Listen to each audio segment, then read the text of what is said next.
Creativity is, by its very nature, undefinable. That's what I love about it. So when you try to define it, the minute I define this, it's going to change. What I think creativity is a combination of curiosity, output for a purpose.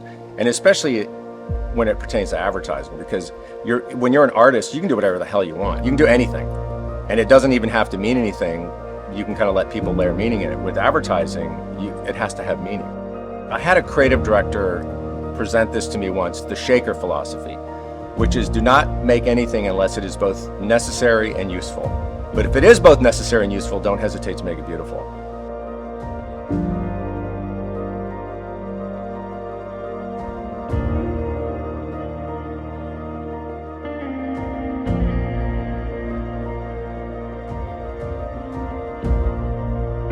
So I grew up in El Paso, Texas. My father was a barber, and which is ironic. My parents split up when I was 8 years old. So I didn't really grow up with my father. My mother was a bookkeeper who then moved into media buying at an ad agency, and she would, you go in with your parent, you go in on a weekend, you go in whatever. And I would see these guys in the back wearing jeans with these big tables, and I just remember going like, who is that? I was a impressionable kid when like Federal Express Fast Talker was happening. Congratulations on your deal in Denver, Dave. I'm putting you down to deal with Dallas. Don, is it a deal? Do we have a deal? It's a deal. Or like Species Spicy Meatball. Mamma mia, that's a spicy meatball. Cut. What was the matter with that? The accent. Take 59. Like I remember those commercials. People ask how long I've been in advertising. I'm like, since I was 12, I was a musician. I really wanted to make it in music, and I was in a number of bands. I moved to Austin. I was part of the Austin music scene. And I had an agreement with myself that if by the time I was 19, I hadn't an inkling that I would make it, that I would actually double down on plan B, which was advertising. The people that inspired me, J.R.R. Tolkien, Isaac Asimov, Frank Herbert with Dune, like these were things that were so epic and huge that to me, I look at what I believe about brands, and I look about the way I approached advertising, and it's world building in a lot of ways. And I think I got a lot of that from just those kinds of artists. Like I just loved science fiction and I loved fantasy, and all I did was read or play guitar. When I got into the business, I said, I will be a creative director. I will have my own agency someday. And I had that from when I was 19, like going into the ad classes. I knew I wanted to do that. And the advantage of that is that you are setting your sights on a goal very, very early. And I was like, that is the goal. That's what I'm shooting at. I'm going to be that. I got an offer from Lord Geller Federico to start in the mailroom. And they just said, that's how we start. You start in the mailroom here. That's where we start copywriters. And then McCaffrey McCall, which at the time had Mercedes and Hartford Insurance, and they had I believe they had all the Hiram Walker brands. And I was like, I'm going to be it was for a copywriter job. I was like, I'm going to take the copywriter job, not the mailroom job. So that's where I started. My first partner, Steve Rutter, was really a formidable thinker. He was a real historian of the business. I learned probably as much or more from Steve in my first year than I did at school. I worked at NW Air, and it was massive. And then I worked at an agency called Campbell Ewald. Well, it was small. It was a really small group of people. And I really learned that I liked small. When it comes to the size of the agency, I worked at these giant agencies, I worked at these smaller agencies. The smaller agencies, you had so much more personal agency where you could actually have an effect on everything. And you could do the work, you could talk to the clients, you had a relationship with the head of account management, like you had everything. And so I was like, that's the agency I'm going to build. I'm going to build a smaller agency. And I always felt like growth for growth's sake is the philosophy of the cancer cell. Like, why do we have to grow so big? I hated we're going to get so big until we're not good. I'm like, why? When I started Baldwin, I was like, we're never going to take a client we don't want. And we turned down business. I mean, when we were tiny, we turned down really big pieces of business. We turned down a telecom account that literally walked in and said, we're in trouble, we really need help, but it was clearly a client that was going to pay us, and it was toxic. And that for us at the time, it would have doubled us in size. So I just would never, I kind of think of it as being a little selfish. I was like, I will never take stuff I don't want to do. Now that I own my own place, I don't have to. And so I'm not going to do that. And what happens is when you narrow down your focus like that, actually what happens is the opportunities open up that way. So I worked at Delfino's, where I first went in. Okay, this is a really good creative place. And I finally was like, I am the worst person in this agency. Like I was like, this is a place to learn And then I got married. I had met my wife at Della Femina, and we said, we want to get out of New York. An opportunity happened at Colin Weber, and it was just the most kismet sort of. I just walked into this room of people, and I had long hair, and they all had long hair, and it was like, oh, this is like a treehouse. It was like working in a treehouse that the elves made ads. That's what it was, and it was so fun. And people who like people like The New Oregonian. Because the New Oregonian never lets being uninformed come between friends. The lesson that I took from the Doc Martens experience was I told anybody at Colin Weber, I'm like, if you assign me a shoebox insert, I will do it, and I will make it the best shoebox insert that I can. And so I had a partner at the time, Joe Shands, and Joe and we came up with a bunch of work, and that work is why I'm here today, because Joe and I seized the opportunity, didn't say no to the last minuteness of it. We went, oh, this is cool. So here's the thing. So once you do some work that everybody's talking about, everybody starts calling you. And so I got the call to Leonard Monahan, which was this really storied agency in New England. Tom Monahan and Bruce Leonard had started it. So they were looking for a creative leader to come in and take it over. We just did so much great work. When I was a young formative lad in New York, there was an exhibit at the Art Directors Club called something like "The Agencies Leading the Charge Away from Madison Avenue," and it was McKinney, Wyden, Fallon, Leonard Monahan.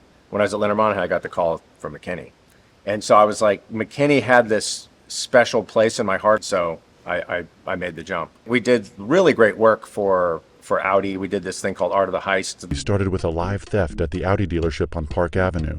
Deciding to investigate the missing A3 for yourself, you visit the website. You would have learned that Audi had mysteriously contracted a firm specializing in the recovery of high-end stolen art, lastresortretrieval.com, but it would have been up to you to decide how far down the rabbit hole you wanted to go. If you had checked back a few weeks later, you would have seen the mystery solved and found out exactly why the A3 was stolen. You would have participated in the largest and most experiential reality blurring advertising campaign ever attempted. You would have experienced the art of the heist.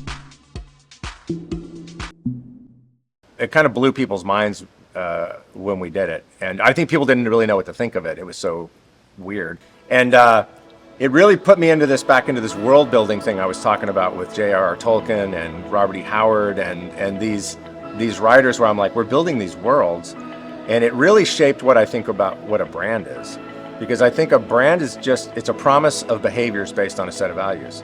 So I said, I'm going to build an agency around that, and so I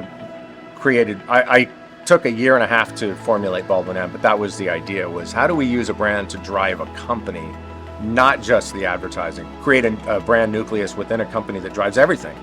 How they go to market, how they distribute, the kind of materials they use, the kind of people they hire, how their HR speaks to each other, how do you define their culture, like everything. So that was what Baldwin and still is to this day. That's what was interesting to me, was how do we embed ourselves into a client and not just be the ad guys. When I was at McKinney, there was a creative director there named Bob Renew, and Bob is one of those guys who everything he does is beautiful, everything he does is thoughtful. He has a reason for everything he does. And I called him and I was like, Bob, do you want to start an agency? And he was like, oh man, yeah? And so Bob came with me, and Bob was the engine that made me confident enough to do it. I had other partners too. Aaron Bredeman was fantastic, and a guy named Jerry Beaudry, fantastic. If I've learned anything in this business, it is that you cannot do it alone. You need a lot of luck. You have to be there when the luck happens. And then you have to have great people that are better than you at something. You just have to. The idea at Baldwin and I was like, well, if we're going to unleash creative people and we're going to let everybody have this handle in their world, I said, why don't we just let them pick their title? We'll have to have an official client title because clients are going to, what does this person do? But I was like, what if we let people pick their title to say, what is it that you want to bring to this company? And so I chose lead guitar. And you go, haha, clever. It actually was very purposeful, because having kind of grown up in bands are a group of people who come together to accomplish something, and everybody's got to play in tune, You can't play too loud or else you drown out the other person. You all have to help with the load in and carry equipment. And I thought, that's a pretty good analogy for what an agency should be. A small group of people who come together to accomplish something beautiful and to make music together. And it also really gave me something to be able to say to people of like, you're playing out of tune, dude. Like, you need to step your shit up because you're not in tune right now, or you're not helping carry equipment. Like, you got to help carry the equipment. And if you actually look at Baldwin it's B and band. And the idea of the agency was, hey, let's also create our own brands. Let's create our own companies. And one of them is a brewery called Ponysaurus Brewing. And to me, I look at Ponysaurus and I go, okay, it is the best case study to walk into a client and go, I'm not on that side of the desk. I'm on this side of the desk with you. Because I was the CMO of that brand for 10 years. So the other thing that happened to me at Baldwin is Burt's Bees let me in.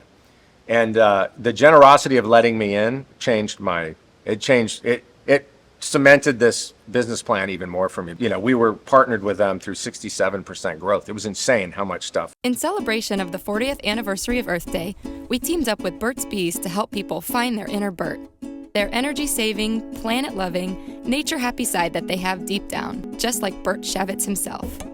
At findyourburt.com, guests were invited into Burt's world and asked to discover for themselves pieces of Burt's persona and practices through an augmented reality experience. An uploaded picture or webcam view of yourself is transformed, or Burtified, according to your eco-motives. The end result was a fun, Burtified picture that you could upload to a large gallery of Burts. We sent out hand-packaged Burt kits to top-tier beauty and female lifestyle bloggers like Gala Darling, encouraging them to Burtify themselves and spread the word. The results were fantastic. Bearded bloggers popped up all over Facebook and Twitter. We also launched and managed the Burt's Bees Twitter account and increased their Facebook fan base by 20%. FindYourBurt.com was a fun way for people to learn how to be a little more natural, and a goofy way to find the earth-friendly potential in all of us. We were Agency of the Year in, I think, our first 3 years. We were named Small Agency of the Year, which was a big deal in Raleigh. I mean, people assume when you start an agency that there's this manifest destiny, you're going to grow and you're going to be the same, but it's a lot of work, man. And it's a lot of sweat, and there's a lot of waking up at 4 a.m. going, I got to make payroll, man. And I got to make decisions that are going to make payroll. And so I had already developed this great team of people who were honestly running the agency. They were running the agency. We were doing great. We'd won a ton of business. We'd grown like by a third 3 years in a row. We had this really great margin. And when that happens, a lot of people want to talk to you when you hit this certain number, certain margin, certain growth. And so we started talking to a bunch of different suitors who were interested in us. But I bring back these notions of like, here's what this is. Here's kind of the range of what it is. They were like, what if, you know, we want to keep this thing going, this ship going. What if we buy it from you? Because it was always our agency anyway, and so Ashley Yetman, Jerry Beaudry, and Tanya Martin. So those three people said, you know, we would love to buy this agency, and I was like, I love that. And so I've made 3 decisions based on money in my career, maybe 4, and they've all been to make less money to do what I felt like was the right thing, and it has never been the wrong thing for me. Though I've left money on the table in this career that I just just not wired to care about that sort of thing. So I think the one thing that's inspired me and helped me succeed is my wife and my kids. My wife was an art director. She understood the business. She understood what this business took. She understood what it meant. And I said this earlier, you cannot do it alone. You cannot do this business alone. It's too hard.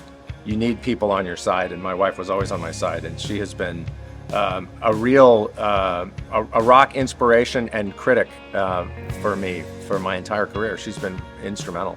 What I do love about my children, they're challenging all of the things that they're interested in. They're doing the same thing I tried to do, which is kind of upset the status quo.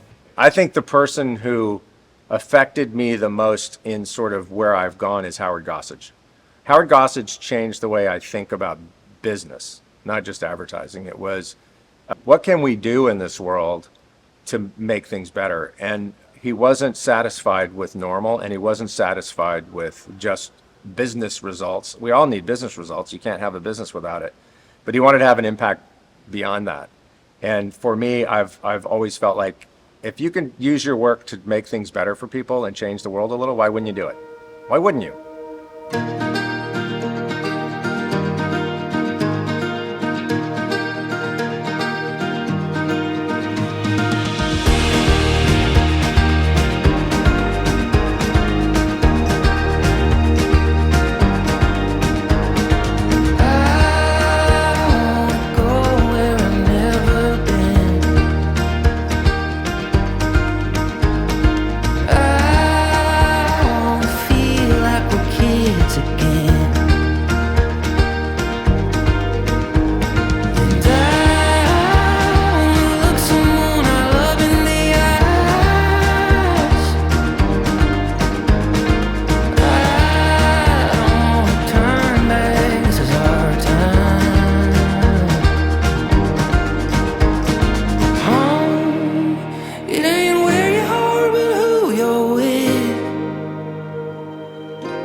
It ain't